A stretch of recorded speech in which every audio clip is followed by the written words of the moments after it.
government.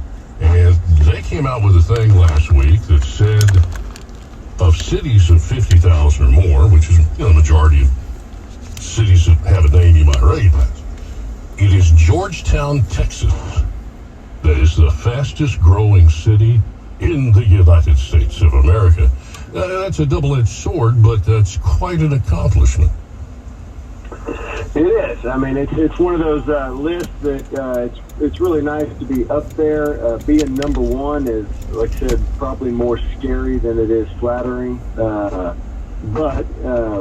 obviously, something's going right. That folks see the same things we see and want to move to this community, and we just continue to grow. And Leander was number 2 on that list. And I was going to say, something's going right in Central Texas. In Williamson County. Yes, sir. What took you to Georgetown, being a Taylor boy? Yeah, sure. So after law school, Ashley and I moved around a bunch, and we did a couple stints up in Dallas, one down in the Valley. As a lawyer, a career thing as a lawyer. Yes, sir. Working for law firms and clerking for judges, and but the goal was always to get back to Williamson County in Central Texas, and I just got lucky enough that the law firm that I came to work for is a Sneed, Vine & Perry. It's been in Austin for almost 100 years and been in Georgetown for about 35 years. Sneed, Vine & Perry. Yes, he's arguably the most prestigious law firm in Austin. Oh, well, thank you. That's very kind of you to say. But yeah, they've been around for a long, long time, and a spot opened up in their Georgetown office, and I've had family in Georgetown. My uncle was actually mayor of Georgetown back in the late 80s, and so he told me to get my tail to Georgetown as fast as I could and get to work and get involved in the community, and so that's what I did, and it's been a great decision the entire time. So, like anybody hears that, I try to figure out, well, why is Georgetown the fastest growing city in the country? And by the way, one thing Georgetown's been known for, since I've been around here in the late 70s, is its charm, its sort of peaceful sense of local neighborhood community, right? When folks are moving in that fast, just like with Austin, there's danger. But then again, you say, well, it's getting too expensive to live in Austin. Well, I used the last numbers available, and the average price of a home in Austin now, in the Austin city limits, is $640,000. But Georgetown, the average price right now is $545,000. It's about $100,000 cheaper, which is not to be sneezed at. But you're up 43% just since last year. So yeah, it's more affordable in Georgetown, but I got to believe there are other reasons they're settling there. Did you just annex a whole bunch of land now, or how did that happen? No, we really, the legislature has pretty much taken away our ability to annex. So anybody coming into the city now is coming in voluntarily. And what we believe is, Georgetown is not a suburb of Austin. We're fiercely protective of that, and that we want to be a complete community, one where not a bedroom community. So that means we got to have a good job, safe. Obviously, we really pride ourselves on public safety and our law enforcement here. To that point, Mayor, I don't know if it still exists, but for a long time, there's been more of a rift than a rivalry between who really defines Williamson County. Is it Round Rock or Georgetown? And I don't know if it's still around much, but Round Rock and Georgetown, they both think they're the top dog. No, that's a generation ago. We love Round Rock. He's in politics now, isn't he? No, I'm saying Craig Morgan, mayor of Round Rock, is one of my best friends and a guy that I call constantly. Our staff talks with Round Rock city staff. In fact, one of our major deals that we're doing right now is we're out looking for new water sources. And we're doing that with our partners in Round Rock because they're forward thinking just like us and know that, hey, we got to plan for the future. And so when we go looking for that regional partner, those are the guys that we call first. Well, that's good. I mean, because they're blended together. You can't tell where one ends and the other begins, really, between Round Rock and Georgetown. But yet they both, obviously, you and Round Rock have incredibly separate identities. How did you get? I mean, you referenced was your father was mayor of Georgetown? My uncle was mayor. Uncle. I'm sorry. Back in the 80s, yeah. Well, what you're a lawyer with Sneed, Vine, and Perry. How did it come up? You're in your first term as mayor. I think I'll run for mayor.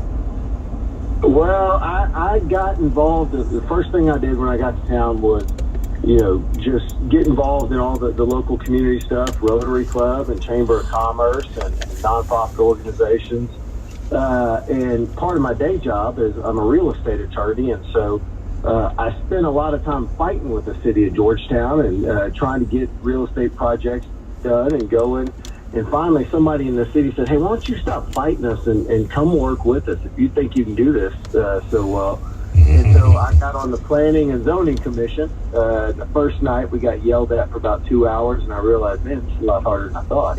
And so just got really involved in a bunch of different city boards and commissions, our historical commission and a couple other things.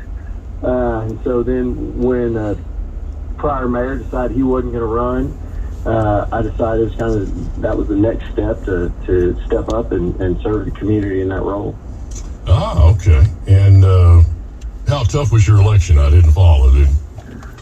Oh, it was brutal. It was. Really? We got delayed 6 months because of COVID. We were 2 weeks away from the election. Had spent all of our money. Had been running around trying to knock on doors and get votes, and then the governor canceled all the local elections. Oh, Lord. Yeah, that's right.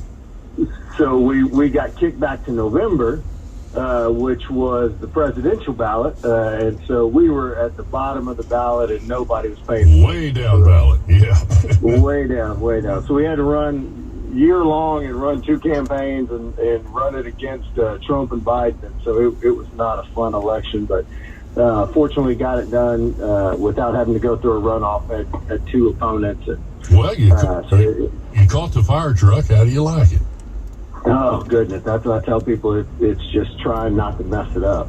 We got such a good thing going that we just spend every day trying to hold on to the tiger by the tail. And lots of folks are obviously anxious about these numbers and about all the growth that's occurring, and trying to calm those nerves and ease those pressure points of growth. It's a full-time job. Georgetown advertises itself sort of as having the most beautiful town square in either all of Texas or in the country. What are you most proud of in Georgetown? Oh, man, I really do think that we talk about what makes Georgetown unique and special, and it really does come down to the square. I mean, you talk to so many people, and they'll tell you, they came, they looked at a neighborhood, saw a nice house, maybe found a cool job, and then they go down to the square on a Saturday afternoon and just see this beautiful place and all these historic buildings, and see the entire community down there, and they just fall in love. I'm lucky enough that my office is just right off the square, and so you can't even make it to lunch and back without running into 10 people, and it's just a great thing that we have. A town square that's really community, where you see people it's yeah. It's like living in Mayberry, but in a city that's obviously growing. Yeah, I mean, the courthouse itself, obviously, it was Victorian style, is beautiful. It goes back to, I believe, 1911.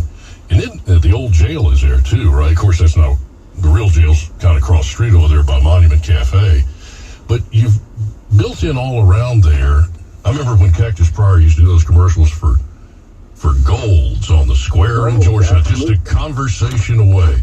But it is all changed now, and it's some great joints, bars and restaurants. I've eaten at that Blue Corn there probably 10 times, which is really good. And then there's some place that they make hats, and they also it's a bar too.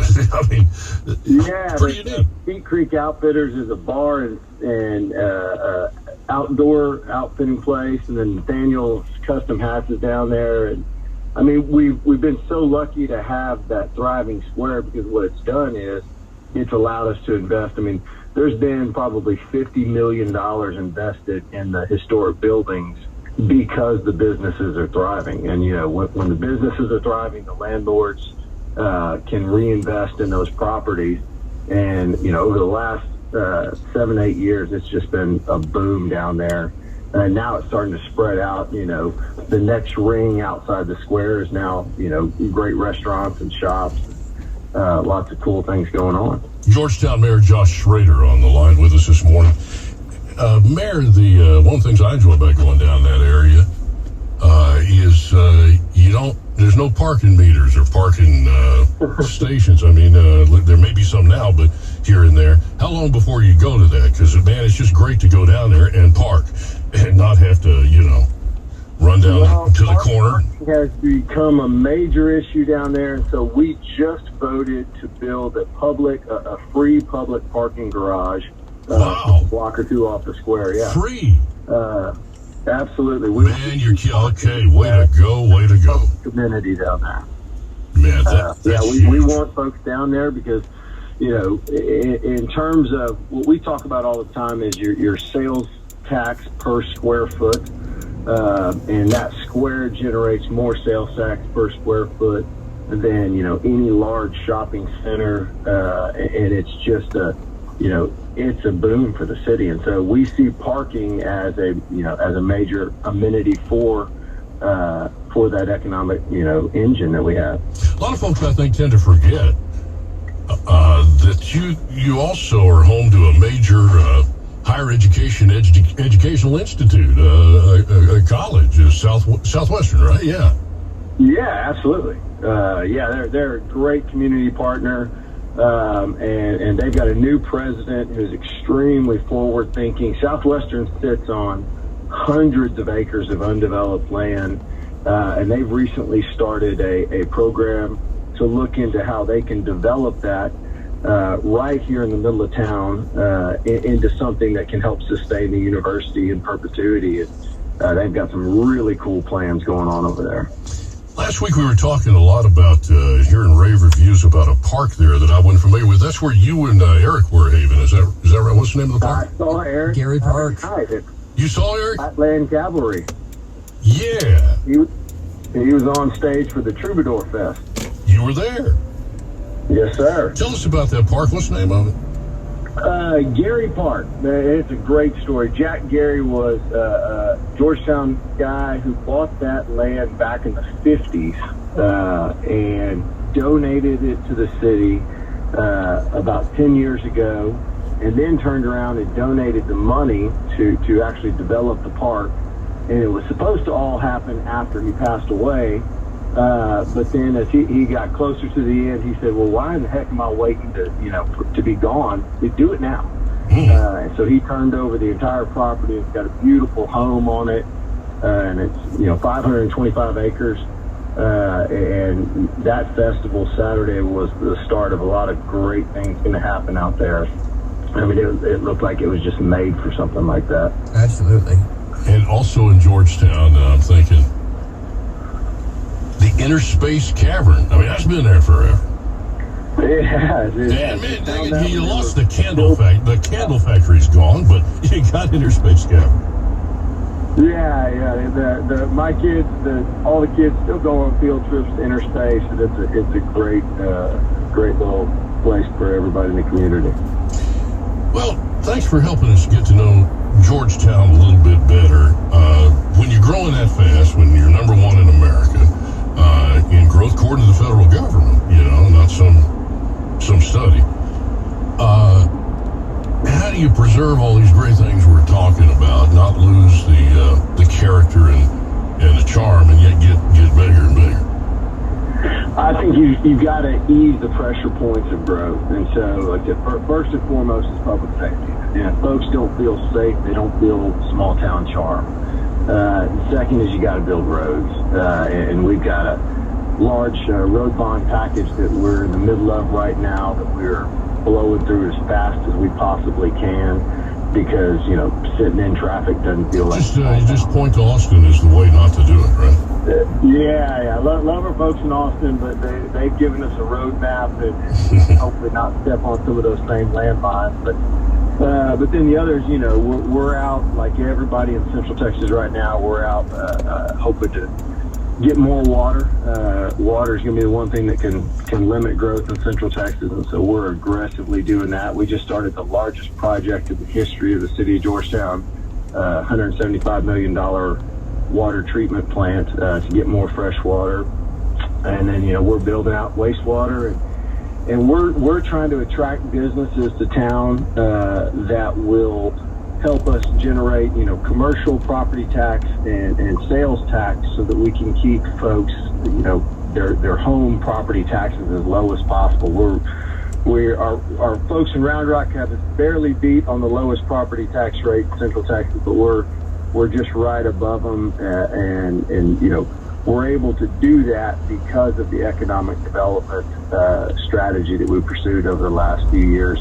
Our sales tax revenues are up 40% year over year, and so that is one of the keys to keeping Georgetown as affordable as possible. Well, it's instructive and delightful to hear that you're taking that kind of money and voting to build a parking garage so that you can get people into those desirable areas that will be free. See, Austin will spend it on social reformation projects that they're experimental, and they'll build a parking garage, and it'll cost you $25 on a Tuesday night. So, man, it looks like you got your priorities in order, and it's just great to hear. Last thing you were talking about roads, Williamson County Commissioners last week voted through to build a road that'll go from the end of Ronald Reagan Boulevard, where it ends now, out there by Santa Rita Ranch, a little bit further down, and apparently go all the way to Gerald. That's some good thinking.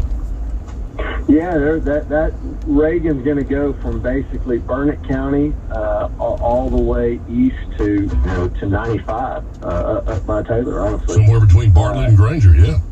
Yeah, and the commissioners have been obviously very, very forward thinking, and they're great partners with us. One of the great things about having Williamson County as a partner is we passed a road bond, and they already had projects teed up where we could just contribute some money and get roads built, in and around Georgetown. And so, it's a team effort, and it's a regional effort with those guys.